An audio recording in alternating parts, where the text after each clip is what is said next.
All right. Good morning. Welcome to Member Focus Monday. I'm Christina Schaefer, Social Media Manager for HAR. We actually have two special guests this morning. We are about to have Commissioner Adrian Garcia on the screen, and a little bit later in our program, we will have Mike Mengden to discuss property management and leasing questions. But first things first, Commissioner Garcia, we can see you. Good morning. Thank you for joining us. Good morning. Thank you for having me. Thank you. So we thought this was really important that today there is a rental assistance program that is coming out. Obviously, this is something that impacts all of our members that deal with any sort of leasing, or if they're getting questions from clients and customers about these rental assistance programs. We thought this would be great for you to come on and tell us about it.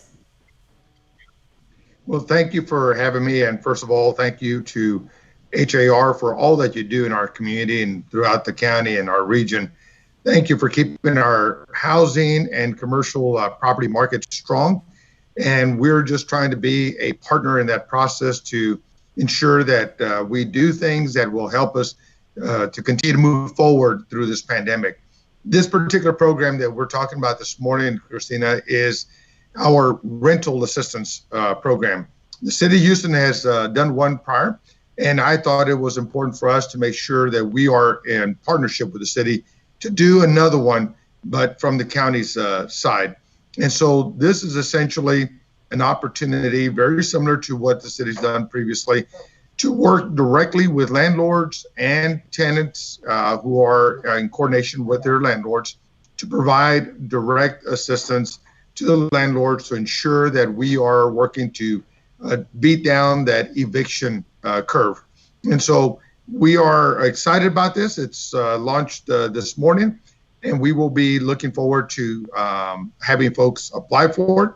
Now, there's a couple of things that are interesting and exciting. The first thing that's exciting is that we are in coordination with the city of Houston.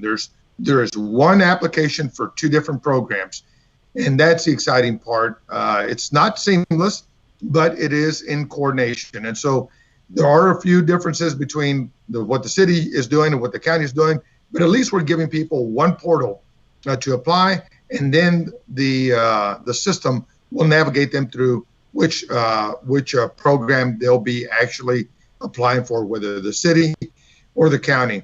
That's the interesting part, is that although it's one portal, there are some differences, some minor differences, but nonetheless, we ask people to apply and then let the system navigate them through which program would make the greatest sense for them to participate in. Wonderful. So just to clarify, and if you have questions for Commissioner Garcia while we have him this morning, please type them into the comments. So far, I see a lot of people just telling you good morning and thank you for sharing this vital information. Just to clarify, are these the tenants or the landlords that are applying?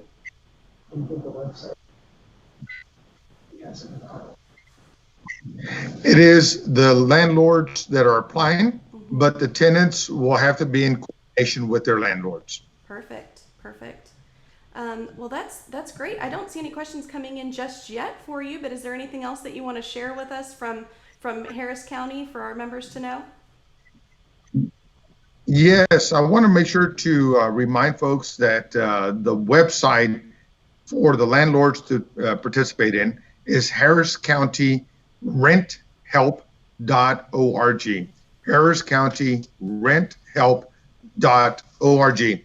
The program is actually being navigated by Baker Ripley, so they will own all the questions, and if there's any troubleshooting that needs to happen, Baker Ripley will provide that assistance. So if there's any questions, please feel free to forward them over to Baker Ripley, and they'll help you work through it.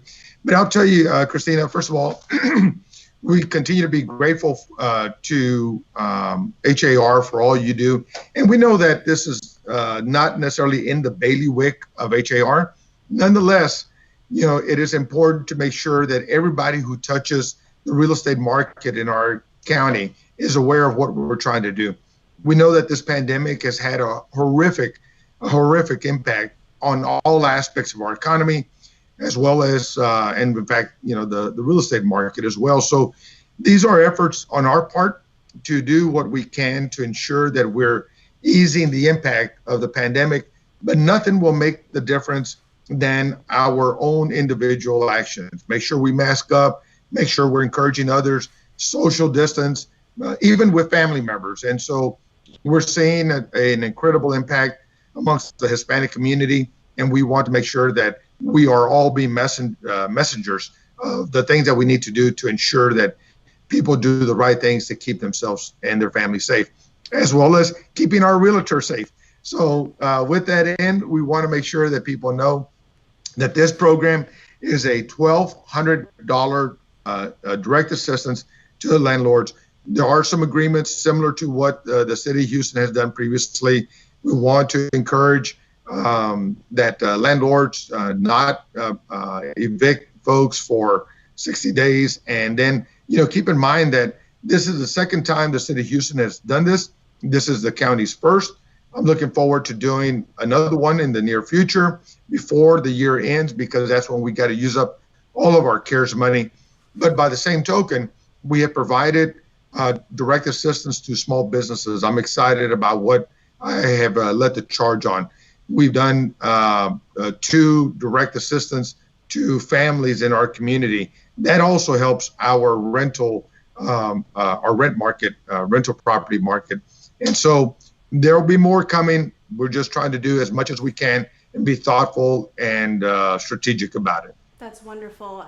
I do see that a few people are asking questions. You sounds like you already answered. Jamila asked what assistance is being offered. So that's the $1,200. Someone did ask, how long are we expecting this program to last? It's $25 million. So it's up to the, there'll be about a 2-week window for applications. So we want to make sure that everybody who needs it and wants it can have the opportunity to apply for it. And it's $25 million. So the money is there for your leveraging. And we want to encourage your members to please be messengers about what we're offering. And so when the money is there, it'll be the application process will be open for 2 weeks. And as long as the applications come in that account for $25 million, we will make sure to get it in all the hands that need it. Wonderful. And again, that website was harriscountyrent.org. We did put it in the comments for you guys, and those applications, they're opening up today. So wonderful. Thank you so much again for your time this morning, Commissioner Garcia. We really appreciate it. Timely information for our members. Exactly. And thank you for having me. And if you have any other questions, please visit hcp2.com. That's my website. Thank you so much. Y'all be safe. Perfect. Thank you. Thank you again for your time.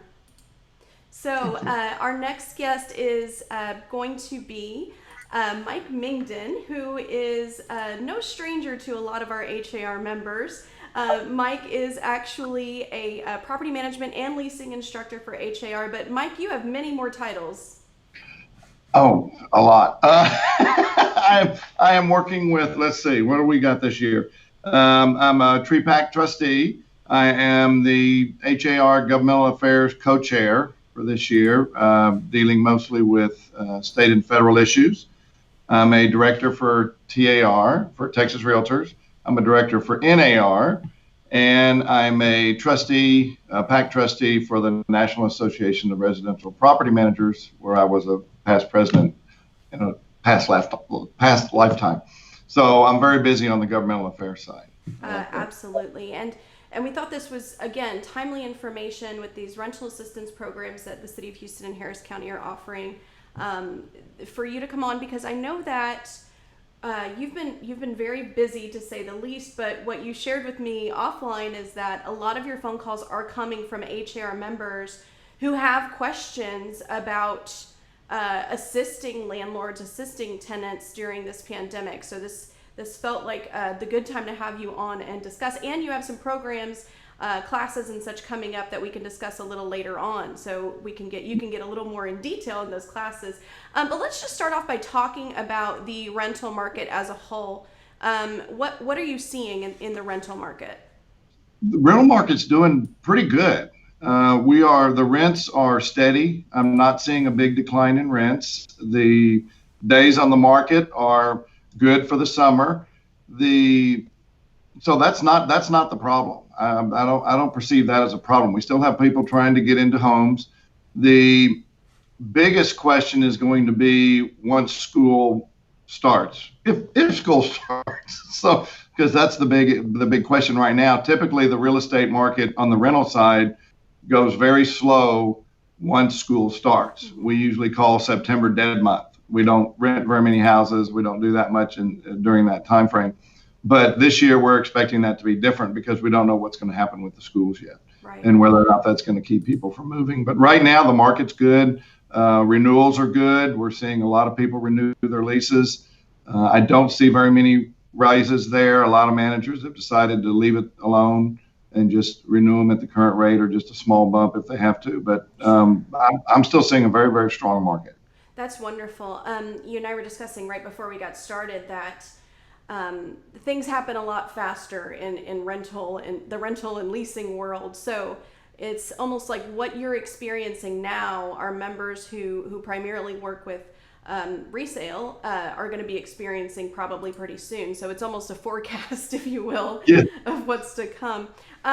So what are some common questions that you're hearing from your tenants and from clients? Well, the lot of different types of questions. The tenants want to know if they can get out of their lease due to COVID. Typically not, but some landlords are willing to say, okay, it is better if the tenant wants out of their lease to let them go than to not have the rent coming in. And so I'm seeing a lot of landlords make that deal to say, okay, look, if the tenant wants out and they can't pay, then let's go ahead and let them move out because the evictions are taking longer if they choose to go that route. Some are asking for a reduction in rent. I've actually had owners call us and say, hey, can I give them a rent reduction during this? I want to be nice. I don't want to be perceived as being that horrible landlord. So let's cut the rent down a little bit. A lot of people are doing payment plans. We've done a bunch of payment plans with different tenants that have, some are now paying weekly, some are paying twice a month, whatever they can do to keep things going. We are getting some different types of questions about exiting the lease. You've got students that are here that are living in student housing, and all of a sudden their program ends, or they've come to Johnford and that ends. Can they get out of their lease? Right. Nobody's really changed the laws, but there's just different ways of working with them to see how that happens. I think the big one for us is we do a lot of expat management. We manage homes for people that get transferred out someplace else. And the oil industry has been retracting lately. So some of those owners are calling us and saying, can I get the tenant to move? I just got sent back. I just got brought back to Houston and I need to move back into my house. I need to live in my house. Yeah, we're having a lot of those issues lately. Is can they get back in their house, and is a tenant willing to move early or whatever? And so we're dealing with a lot of that, much more so than we normally do. But that's the typical type stuff that we're getting. Right. As we all know, I mean, it's needless to say, the pandemic has changed so much in our world, but especially in our industry. Has the pandemic changed the way you show properties? Oh, absolutely. If we're getting a new property that an owner's going to put for rent, the seller doesn't want showings, or the potential landlord doesn't want showings if they're still in the house. The tenants certainly don't want a whole bunch of people traipsing in and out of their house. So we're seeing a lot less occupied showings that we had before. People are waiting either until it goes vacant, and even then, people don't want to walk around. I love what HAR did in starting the virtual home tours and virtual showings that they put together, or that I guess we've put together at HAR. And so it's really nice because people can go that route and see the home, have an agent talk to them about it, but nobody has to go anywhere. And so that helps. One of the biggest issues we've had in my side of the industry is people transferring into town and never seeing the property and signing a lease and then going there and going, this isn't exactly what I wanted. These virtual tours are taking some of that angst away. And I think this is a change for the permanent. I don't think this is going to go back the way it was when COVID ends. I think you're going to see that. we're getting a lot of the agents that have. There are a lot of people who are doing self-showings now with the self-showing lockboxes, and there's nobody there. It's just the tenant goes. And so that, if you do that, everybody remember there's a form for that. Make sure that the landlord knows what you're doing and everybody agrees that you can do that. But that's happening. And do you happen to know that form number offhand? I don't want to put you on the spot. I do not. It's okay. HAR's got one, and then TexasRealEstate.com, the Texas Realtor site, has a form too. But they also have. I got a weird question the other day. An agent called and says, "I'm representing a tenant, but I don't want to go to the showing. Will I still get my commission if I just send them on the road?" In the old days, we would have said, "Absolutely not. You need to show the house." But now we're changing the way that we deal with that. Yeah, everything has to change. Yeah. I do see some questions coming in, Mike. First question that I see coming in, great question here from Jenna. What are the best showing practices, or what are the best showing practices for tenants who are in a home while it's being listed for lease or for sale? Can they flat out refuse to let us show? That's always been a tough question. It depends on what's in your lease. That's okay. Before we go any farther, I am not an attorney. I'm sure everybody realizes that. I'm a practicing real estate broker, and I've just got a lot of experience, but I am not an attorney. So don't take what I say for gold, and then when you get sued later, say Mike told me. No, it is. That's a question that we get a lot, because it's the owner. If you're using the Texas Realtors lease, we have the right to show it for lease or for sale, but we also have to take into consideration what the tenant's going through. So I tell my landlords, our lease has some verbiage in it that helps that situation, but a lot of leases don't. And so gain the tenant's cooperation, set up realistic rules with them.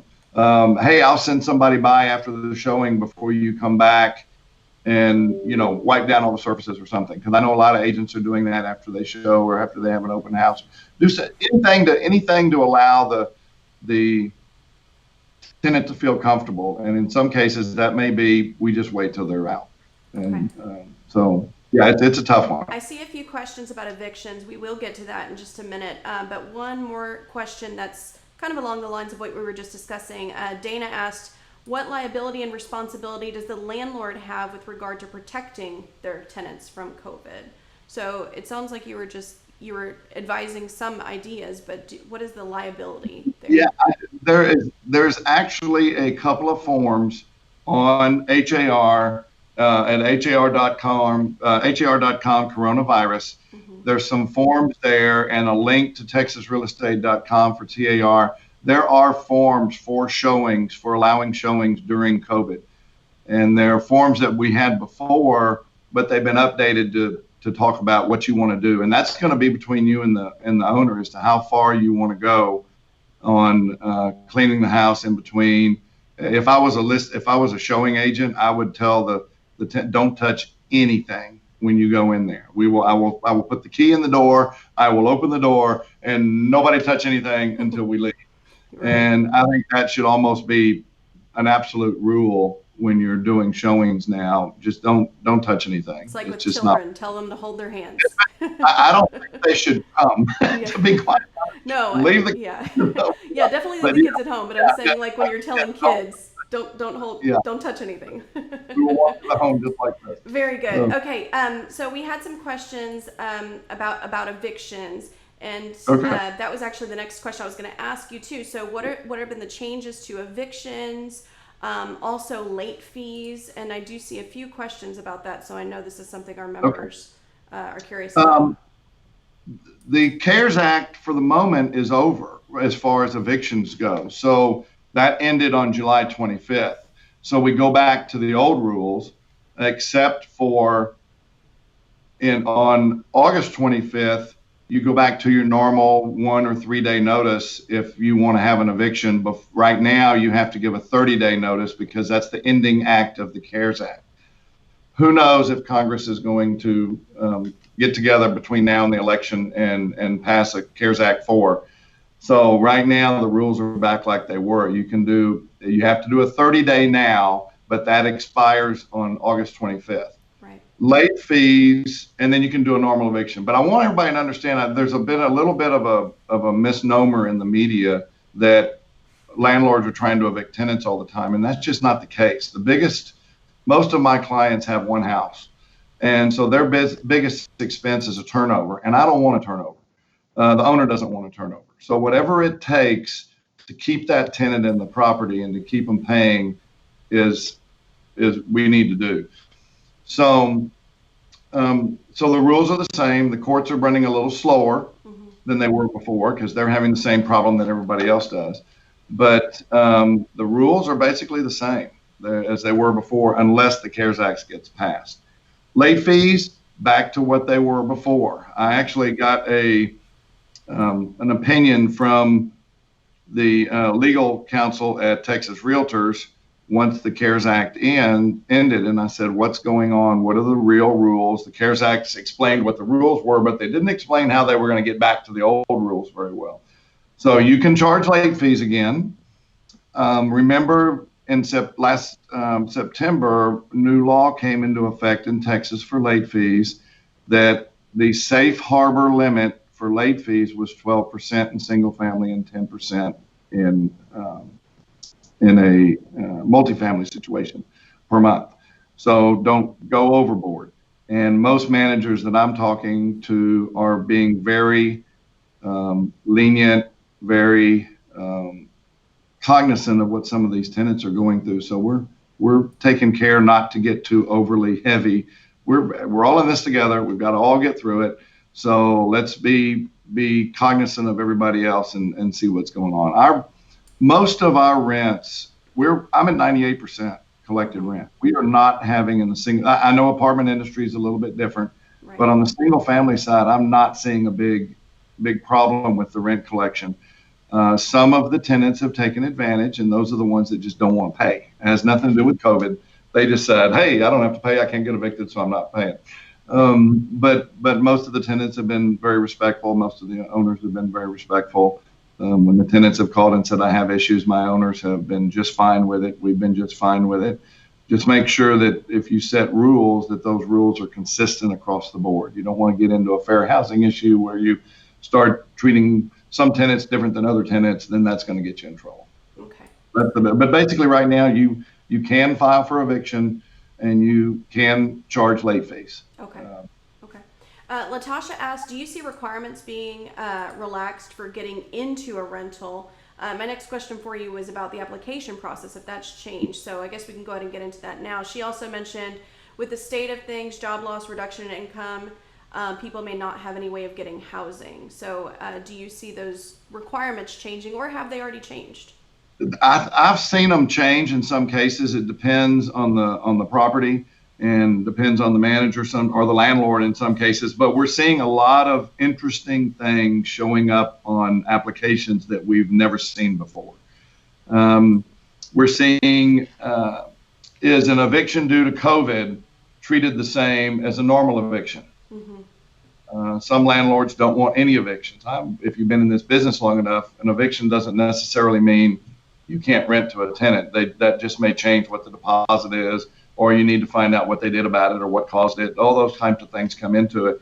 So we always look at why they got evicted and what they did about it. So yes, I would think it's going to be, in some cases, some landlords are going to treat it differently and others are going to be treating it the same as they did before. And I don't see that big of an issue, that big of a change on that one.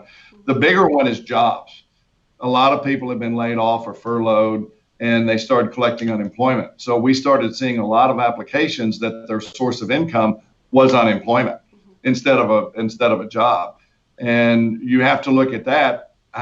Unemployment's not guaranteed. You don't know how long it's going to continue.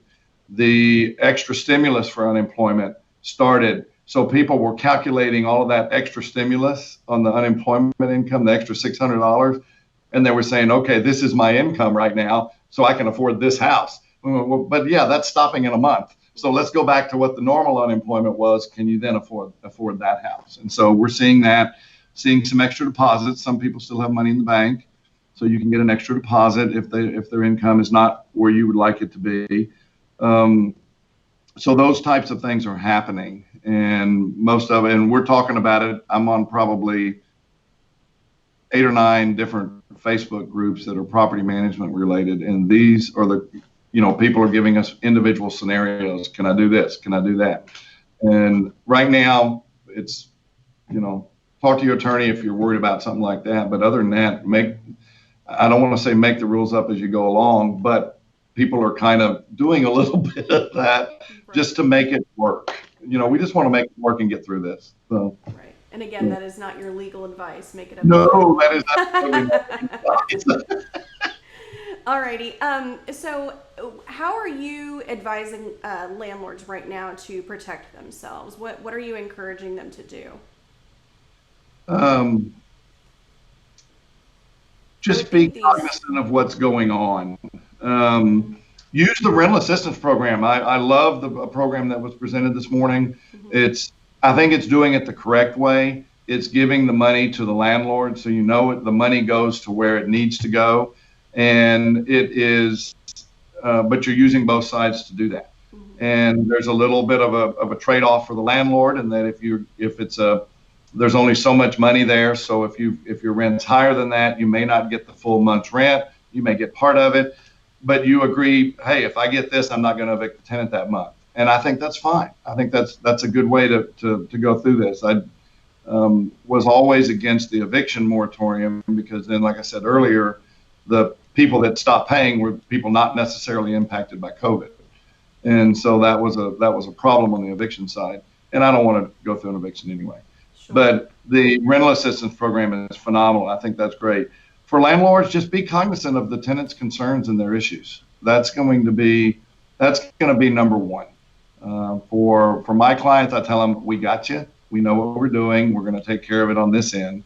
But for those of you not in property management, your landlord may call you and say, hey, what do I do? Mm-hmm. And I would just say, when I teach classes, I think the word I use more than any other word every time I teach is be reasonable. Just what would a reasonable person do? You don't want a turnover. You don't want to force a turnover. So if you need to make a deal, make a deal. If the tenant is being horrible, say something to them. But be reasonable. Get things done the right way. Sure. Thank you. We have shared a few of the forms, the COVID forms for rental property access and the lease payment plan in the comments. We've also been sharing some classes. I want to talk to you about the classes that you have coming up in just a moment. Carla asked, where do we find more info about the rental assistance programs? We shared that a little earlier in the comments.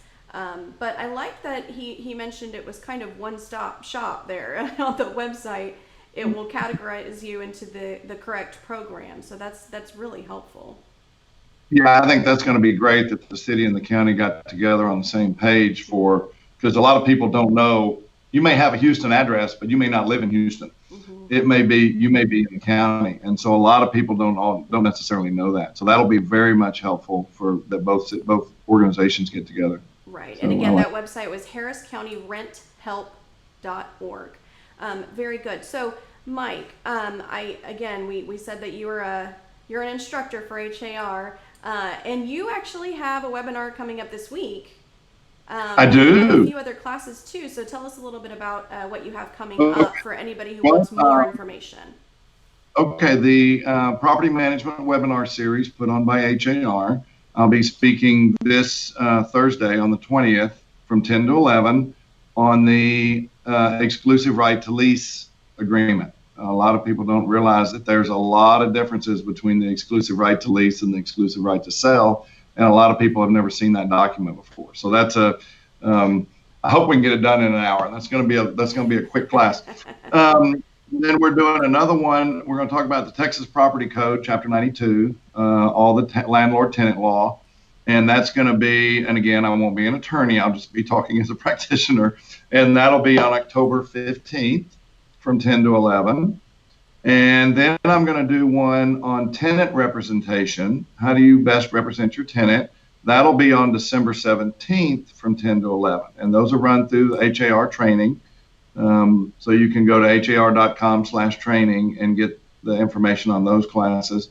We're also doing another Texas residential leasing specialist, which is a Texas Realtor certification course, 2-day course. We're doing that again on October 13th and 14th from 9 to 4 both days. And that will be, as with everything else this year, everything's virtual. Don't have to drive all the way to HAR. And oh, by the way, I've been down 610 lately. It's finished. 610 over on the West Loop is no longer one lane. All the lanes are open. It was great the other day. So it's easier to get there now that you don't have to. So, but yeah, that's the courses that we have scheduled for the rest of the year. Okay, great. And all of those are available at har.com/edu. You can search for those there. Rosie asked, and you may or may not know the answer to this, Mike, but are you aware of any programs in any other counties? She's specifically asking about Montgomery County, but are you aware of programs for rental assistance in counties other than Harris?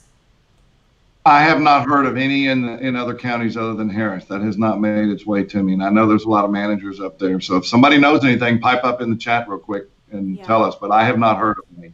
Wonderful. Well, Mike, those were all the questions I had for you. Is there anything else you want to share with our members this morning? No, just be reasonable. That's the main thing. We're trying to get through this, and landlords and tenants both need to make it. We don't want anybody losing their house. We don't want anybody losing their home. So just be reasonable, make deals. We have made a lot of deals in our office, and they have all worked. So the tenants want to pay. They don't want to move, and the landlords want them to stay. So make a deal, sign a form. There is a form that Texas Realtors did specifically for payment plans during COVID. And so it's one of those that's on that list if you go to the website. So please use those. We've used them a lot, and they have all worked, and they protect both parties, and I think that's the way to go. So. Wonderful. Our members are thanking you for this great information this morning. This was definitely a lot of information packed into this program. So yes. After this is over, you can rewatch from the beginning if you missed anything in the beginning. When we had Commissioner Garcia, the details of those rental assistance programs. If you missed any of that, you can rewatch this program, and it will also be turned into podcast format on Wednesday, the HAR On the Move podcast. Just a quick comment here from Amber Alfred, our Governmental Affairs Director. She said, "Thank you for all you do, Mike. Happy to work with you in your role in our State and Federal Government Affairs Advisory Group Co-Chair." So again, thank you for all you do, but especially thank you so much for the great information you shared this morning with us, Mike. Thank you. And can I real quick, Amber, we have a phenomenal staff at HAR. I talk to a lot of people around the country, and HAR.com just flat rocks. You guys are phenomenal, all of you. Thank you so much for what you guys do for us. Wonderful. Oh, one last question here from James. How can our members contact you if they have any additional questions for you? The easiest way to get me is email. It's mike@terraresidential.com. Perfect, and we'll type that into the comments as well. Yeah, TERRA. Yeah, perfect. All right, again, thank you for your time this morning, Mike, and thank you to all of our members for tuning in. We'll see you next Monday at 9 a.m. Bye-bye.